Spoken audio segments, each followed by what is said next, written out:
yimɓe fulɓe andu diine maɗa fedde heblo sukaɓe afrique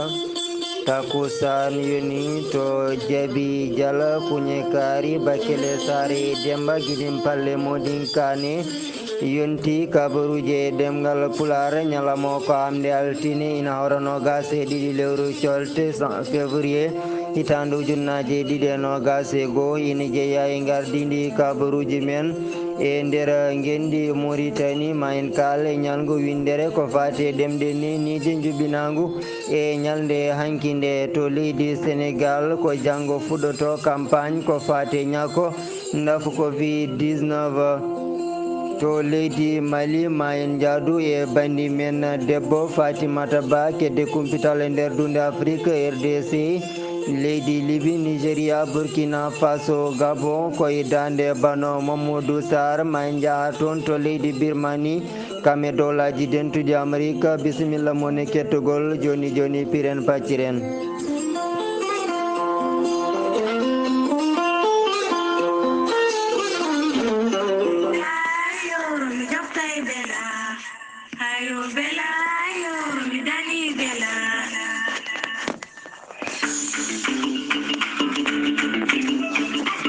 hayo bela mi dañi bela ko batake docteur Djibiso le grand guérisseur. Docteur Djibiso ko wittiyanke ko safriyanke safruji fina tawa docteur Djibiso kollaɓɗo reedu malaɗo wune. Docteur Djibiso ko cafro rafiji kewɗi ɗi jiida cirol omo safra kyste fibrome nema prostate soppis rewɓe ɓe darortake rewɓe dartoraɓe e rewɓe ronkuɓe sowade e rewɓe wonduɓe e régleji ɗi ndewani lawol foof docteur Djibiso ene safra jomumen jito koye mumen. Docteur Djibiso ene safra wonduɓe koyɗe guloje e koyɗe musoje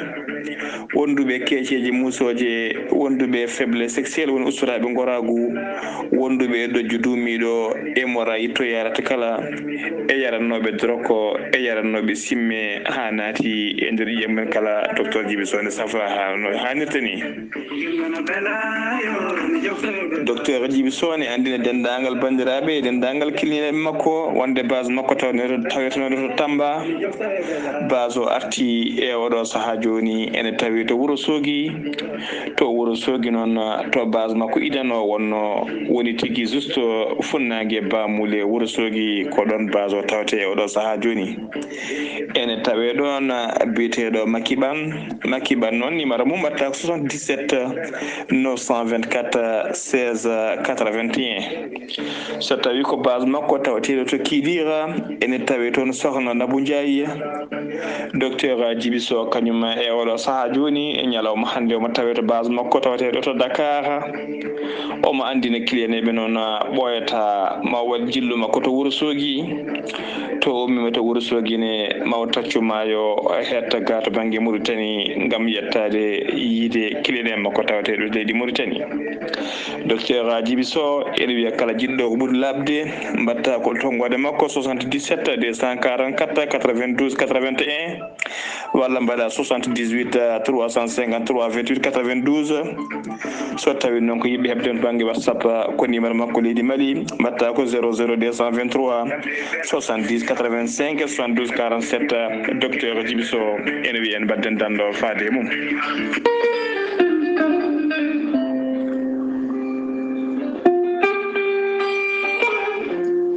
Ceerno Djibisi gandol lasarari laaɓaɗo ƴewgal bittuɗo leɗɗe ha heeɓi hen ko laaɓi. Ceerno Djibisi safriyenke ngana ñabbuji cuuɗiɗi e nder ɓalli omo jogui leɗɗe ɗe ganduɗa ene safra hen banggue kene wona 13 rafi woni hen leɗɗe kadi ene safra ha 19 rafi. Ceerno Djibisi ene jogui usula omo jogui pegge ndenka e kisal omo jogui siroji wonande ɗe yimɓe kutorto beele kadi mbawa hebde hen cellal mumen. Ceerno Djibisi ene yawrani debbo donkuɗo ɓesnude ko nonne kadi neɗɗo gonduɗo yoga e ñabboji teskiniɗi sa jokkondire ceerno jibisi ma heɓen ko ɓuri ladde.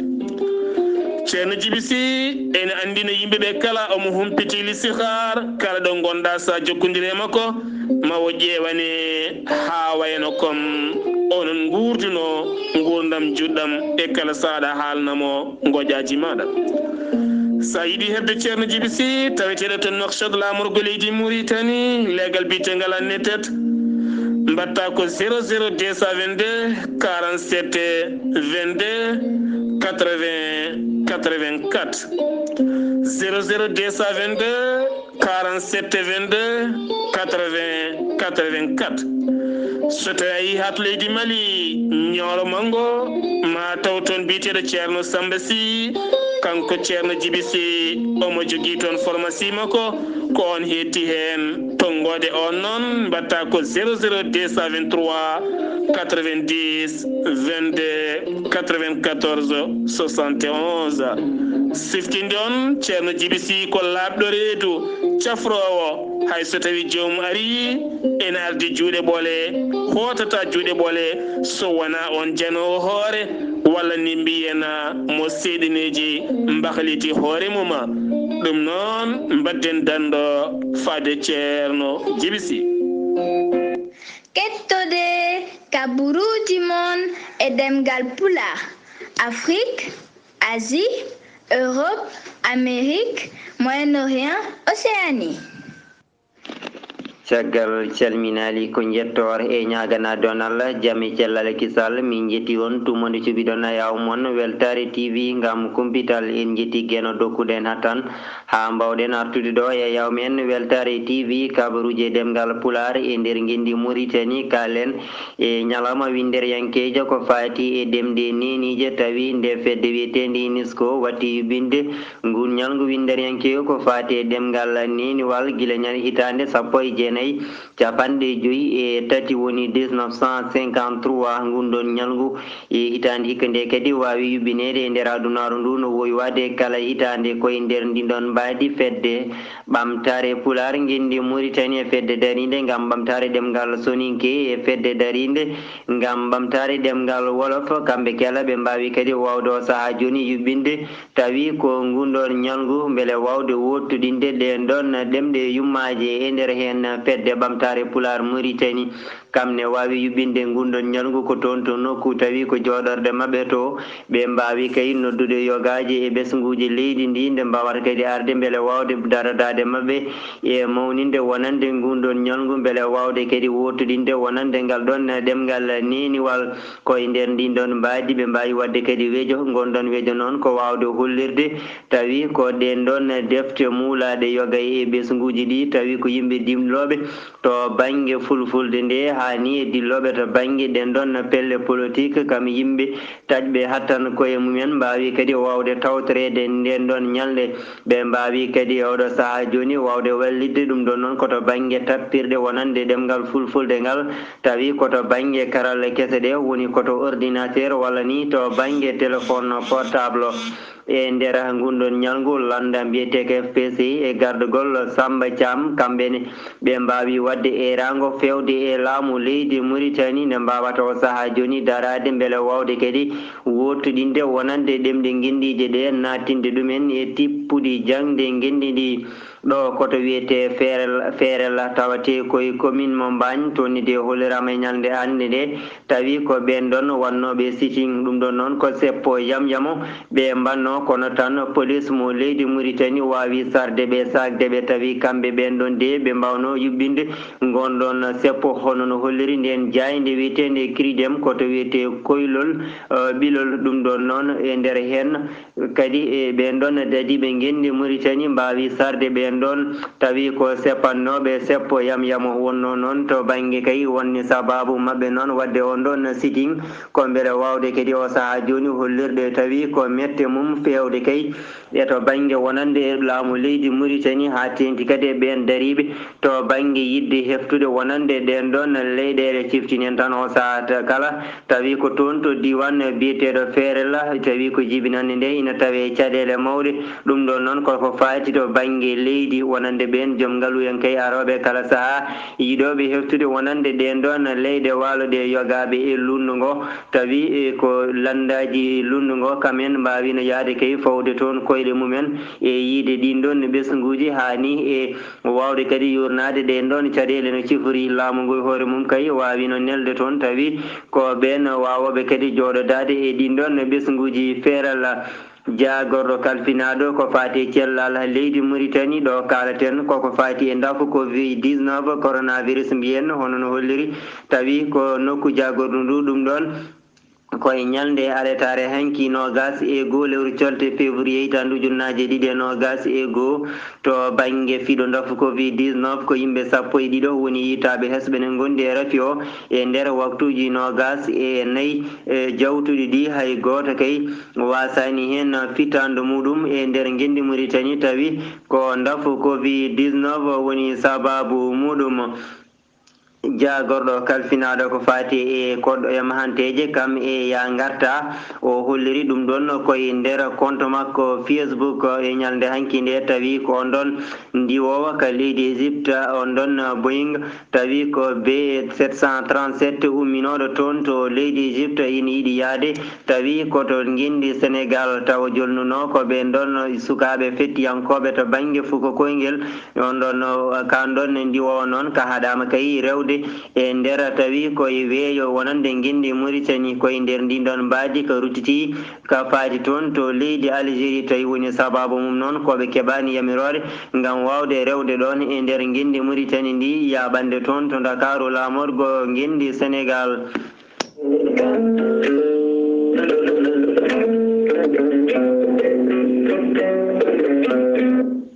waktuji 17 pawi hojomaji 14 toon to Thilo Jeeri Daga Weyndu kabaruji men to leydi Sénégal kallen e haala on ɗon biyeteɗo Ousmane Sonko hoorejo landa Pastef joni o kay ɓen sarɗiyankoɓe tawi ko suɓaɓe beele wawde ittude lefol sarɗiyankagal e on biyeteɗo Ousmane Sonko hayso tawi deɗɗiɗo e mabɓe goppi golle mumen kamɓe ɓen ɗon ɓe kolliri ɗum ɗon ala foof ko jogori battinde e nder golle mabɓe ɗe maɓe mbaw kadi jokkude ɗum no hannirta niyete koye nder ndin ɗon mbadi kadi eɓe ponno ni tawi ko jooɗodade ma huccodirde on ɗon Ousmane Sonko kono holliri ko wona nototoɗoɓe e wiide mabɓe emo jogui hen hakke saabu kay wondemo sarɗiyanki kono maɓe mbaw kadi wawde jokkude ɗen ɗon golle beele wawde rewnude ɗum e lawol e oɗo saaha joni kalen ko fati e ñakko ndafu Covid-19 e nder guendi Sénégal taw ɗum ɗon de gon ñakko fuɗɗoto koye ñalde mowɓade talata mbiyen janggo e nder guendi ndi tawi fuɗɗoto ko toon to Dakaru lamorgo guendi Sénégal e nder ndin ɗon mbadi tan to diwan biyeteɗo Thiés kam ni heeɓi fodde 12 ujunere temedde 5 capanɗe jeetati tawi ko gonɗon ñakko rafi Covid-19 e wiide gouverneur o aɗato kay ñakkede e gonɗon ñakko ko ɓen yimɓe gollotoɓe to banggue cellal ngal kam e ɓen tawi ko joguiɓe duuɓi kewɗi hayso tawi noon gonɗon ñakko kadi ma fuɗɗo e nder guendi Sénégal e ñalawma janggo ittata kadi ɓesguji ɗi o saaha joni haqqillaji pecciɗi saabu wiyoɓe kay ɗum ɗon caggal ko laamu ngu addi ɗum te kay ko kalisaji kewɗi cooda firti ko ɗum ɗon de ina rewi lawol no hannirta ni wadde goto foof ina foti wawde kadi ñakkade kono woɓɓe kadi wiyoɓe o saaha joni kamen kay gona ñakkotoɓe saabu ɗum ɗon ɓe ganda holko woni less muɗum jagorɗo kalfinaɗo cellal guendi ndi Abdoulaye Diouf Sarr nana daari o saaha joni beele wawde deccinde haqqillaji ɓesguji Sénégal holliri tan yoɓe ndaro ɓe mbawa kadi ñakkade beele tan wawde hisde e rafi Covid-19 mo ganduɗa kay ina tampini o saaha joni windere nde koye nder ndin ɗon mbadi hay ɓen taw ko sernaɓe ɓe guendi Sénégal kamen kay keedani caggal nana nodda wonande ɗin ɗon ɓesguji almuɓe mumen kala ne mbawata o saaha joni wawde ɗoftade tawi ko jamiroje laamu ngu kam e ɓen nokkuji joguiɗi safara guendi ndi kalen e sunare nde tawi koye nder leydi Sénégal on ɗon biyetenoɗo Amadou Bator Diop kanko o meeɗino wonde jagorɗo kalfinaɗo to banggue ɓamtare dowri e nder laamu on ɗon mennoɗo wonde hoorejo leydi Sénégal woni Abdou Diouf o yalti aduna koye ñalde alerte hanki nde e 22 lewru colte février to Dakaru laamorgo ngendi Sénégal o meeɗiɗo wonde kadi tawi ko gardiɗo on ɗon banque biyeteɗo BHS e nder ndin ɗon mbaadi on ɗon biyeteɗo Aliou Sall e dow inde mairie ji ngendi Sénégal kamne kay wawi neldude duwaw fewde on ɗon gardiɗo ma mbiyen maire mo Tivaouane Peulh e faade kadi e ɓesguji makko nde Allah yurmotomo yaafomo nannamo aljanna kanko e dendagal mayɓe julɓe kalen ko fati e ndafu Covid-19 coronavirus mbiyen hono no holliri jagordu cellal ngendi ndi e ñalde altinare hannde nde tawi koko fati rafi Covid-19 1931 ko kamen goni holkisanoɓe so gondani rafi Covid-19 1.1 ɓen goni yitaɓe hesɓe no gondi e ndafu ngu ina guime 1.7 kala jeetato piccal 90 tawi ko ɓen 1.1 yitaɓe ñande altinare hannde nde hen 4 ɓen keeɓi rafi koto banggue jotodiral woni jotodirɓe e wondunoɓe rafi Covid-19 so tawi ko 120 kiɓi rafi koto banggue communautaire yimɓe raɓaɓe tawi hay goto anda holla dabɗo ɗumen e nder guendi Sénégal tawi koye waktuji 24 jawtuɗi ɗi 294 keɓti cellal mumen yimɓe jeegomo mbasi pitali mumen 56 o saaha joni ne tampi ko ma ballite to banggue fofango ɗum ɗon yettini doggol wonduɓe rafi Covid-19 e nder leydi Sénégal 33 ujunere e 99 wonduɓe rafi o taw hen 27 ujunere 427 keɓti cellal mumen 914 ko wasi hen pittali mumen o saaha joni ujunnaje 4 e 56 mo ɓen ina tawi e nder cuuɗi cafrorɗi ɗi ngendi Sénégal kalen ko fati on ɗon tawi ko opération mo waɗi ɗum ɓen ɗon dadiɓe ngendi Sénégal e gardugol on ɗon biyeteɗo Sadio Ndiaye ɗum ɗon ko toon to université tawateɗo e nder Dakaru lamorgo ngendi Sénégal tawi ɗum ɗon waɗi ko ñande alatari hanki nde toon to e ɗum duɗal jaabatirde ngal 50 Diobo ɗum ɗon noon ɓe kolliri tan ɓe mbawi yaade e nder ɗin ɗon nokkuji tawi ko cuuɗi tawateɗi toon ɗi hani e pavillon ngaji ɗi ɓe jaggi toon gueɗe kewɗe tawi ko joguitaji guila noon to banggue jasiji hani e labɓe kame jamde ko wayno tournevis e ko nande ɗum ɗon kala tawi ko jamde bawɗe ganje ɗum ɗon noon ko caggal tan nde on ɗon tawi ko Ousmane Sonko wanno toon jillu mum ɗum ɗon kadi o addini caɗele no fewi tawi ko hakkude ɓen ɗon wonanɓe Ousmane Sonko e wonanɓe on ɗon hoorejo leydi Sénégal woni Macky Sall ɗum ɗon noon kadi ɓe kolliri tan ɗen ɗon gueɗe kala ɓe kefti ɗumen kono kadi maɓe daro beele wawde ittude ɗum ha laaɓa ɗum ɗon so tawi kay caɗele gaari hakkude ɓen ɗon janggoɓe e ɗum wawi wonde sababu joɓugol ni e fittandu walla ni taw kadi ko barmanɗe musɗe ɓe kolliri kadi maɓe mbaw uddidde hen joni o to banggue losko beele wawde andude holko woni caggal tawi ko ɗen ɗon gueɗe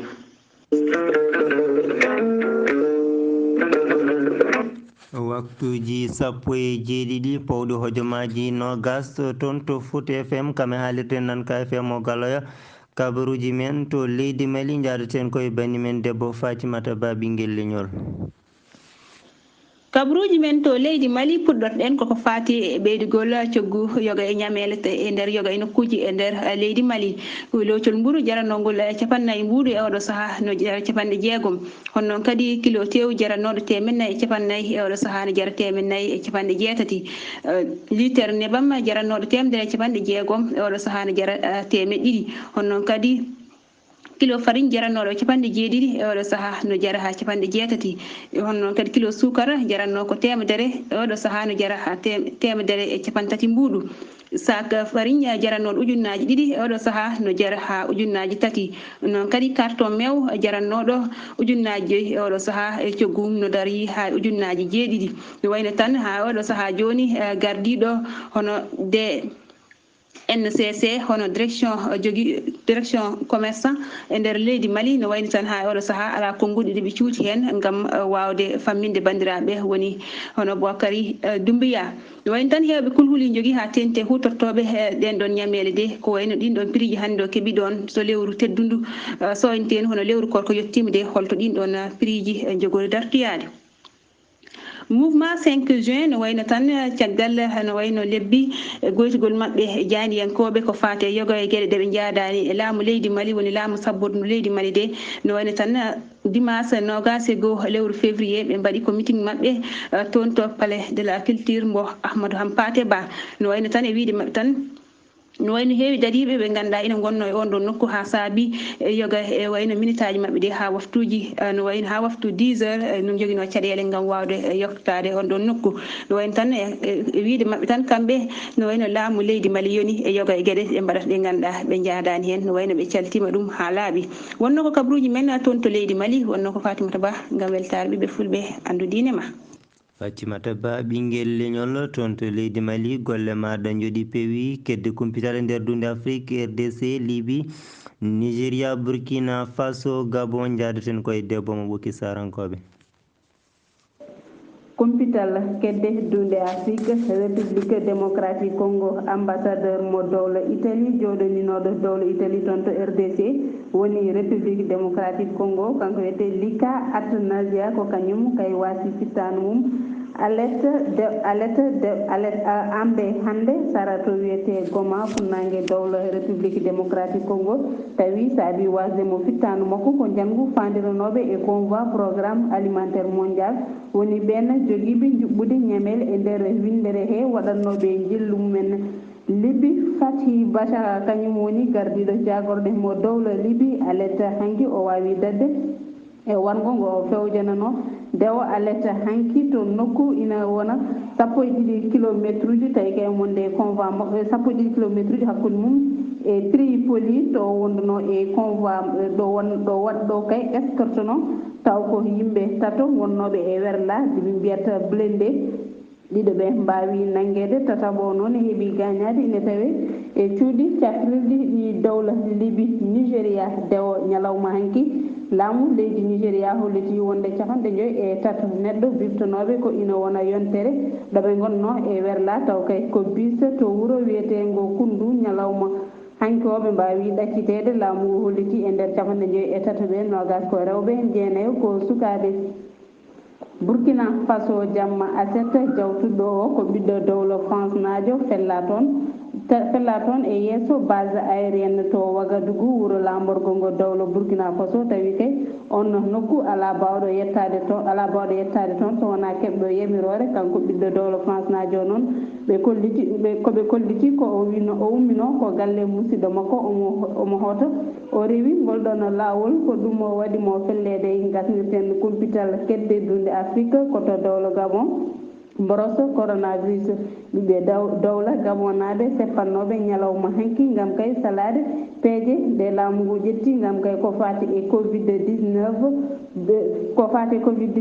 poɗe nduure hakkude mabɓe e dadiɓe dowla Gabon woni police ji woni sababu basgol fittandu yimɓe ɗiɗo e alerte hanki o gasi ha laaɓi ko tonguɗen roguindo kabaruji kedde dunde Afrique Bano Mamadou Sar fade weltare ɓiɓɓe fulɓe bano Mamadou Sarr kabruji men caggal dunde Afrique to leydi Birmanie kira tan ɓen tawi ko dadiɓe mbaɗi toon follo laamu woni coup d'état ha joni ɗin ɗon seppoji ne jokki toon to leydi mbiyetedi Birmanie kamɓe ɓen folluɓe ɓe kolliri so tawi kay civil en ɓe dartinani ɗin ɗon seppoji koɓe hutortoɓe to banggue ndolagu ɗum ɗon ni jeeyi sababu e ñaldande nde ɓe ɓeydi ɓen dadiɓe nder capital woni lamorgo toon to leydi mbiyetendi Birmanie fedde wiyetendi loni kamne kay waɗi yerango faade ɓen waɗɓe gonɗon on ɗon coup d'état woni waɗɓe gonɗon follo nde mbawata rokkidde ko ɓuuri yawde yaccade laamu ngu ɓen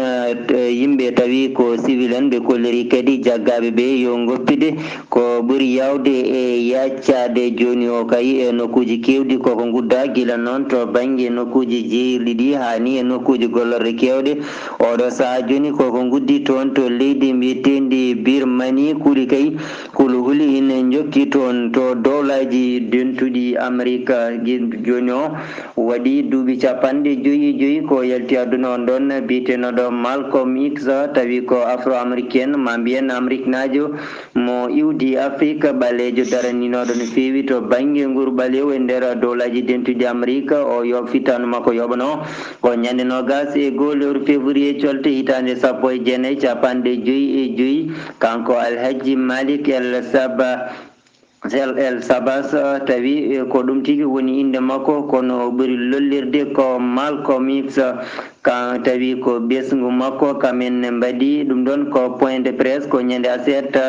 20 lewru colte nde gonɗen ndu woni yidde mabɓe de ko yo ɗum ɗo goɗɗo waɗe tawi koto banggue losko wongo wawa udditede beele andede holko woni sababu wargo on ɗon ɓalejo Amérique najo tawi kay fella ko kure ɗum ɗon kono mbirunoɗen ni ko guila ñande 21 lewru février hitande 1965 woni 1965 toon to leydi Amérique.